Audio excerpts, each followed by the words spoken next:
My aunt is demanding I show her where the people who came to help me that night lived, which is ridiculous because her her inference is that there were no people out there. There was no neighbors. These people didn't exist. And if I can't give her the exact addresses, then they didn't exist. She knows that my grandmother had neighbors out at that property.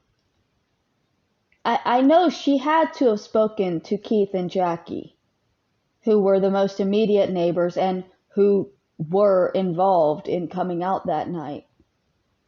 So I know for a fact Kathy knew that my grandmother had neighbors. My grandmother was friends with the neighbors out there. I mean, kind of.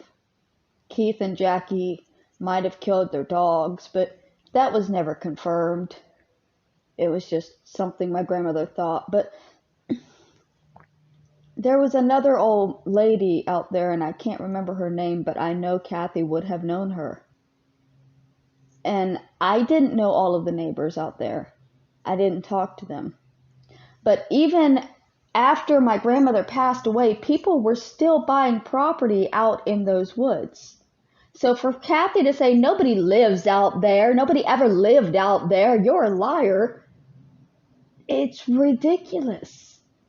Even when I was trying to sell the property, I was trying to sell it to other people who owned land in that area and wanted to expand their ownership of it. There was a little Indian preservation area out there. People lived there, Kathy. Both before and after I lived there, that area was inhabited. It's not on any main road.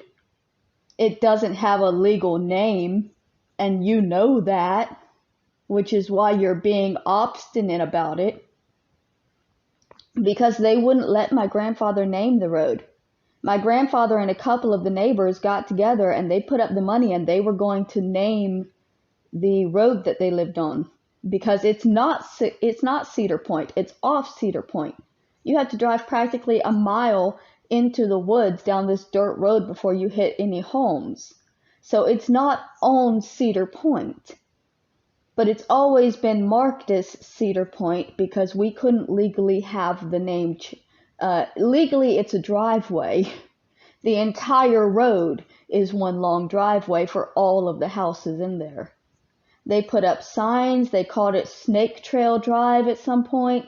They tried to name it Gove Road, which was very endearing. That was for my grandfather. The neighbors tried to name it for him. And the state or the county, the government, whoever they were petitioning to do this, would not allow them to name the road. So I don't know what to tell you, Kathy, but you know that my aunt had neighbors out there. And you know that there are people living out there now. So your question to me, it's literally just narcissism and trying to nitpick, because if I give an address that's a number wrong, because I know that my grandmother lived at 6690. And so if I say, oh, okay, well, then it must have been, 6680 or something, you'll say, see, you're a liar because you got the numbers wrong. I don't know the numbers. This is not something that makes me a liar. Do I know how to prove that people lived in that area? No, because I don't know them. But I don't have to. They existed whether I remember their names and addresses or not. And my aunt is going to have to get past the fact that other people have existed in my life, in my grandmother's life. Other people exist, Kathy. I'm sorry to break this to you. When I'm not around you, other people are. I know it's mind-boggling, but you have to accept that. You're way too old at this point to still think that people disappear when you walk away from them.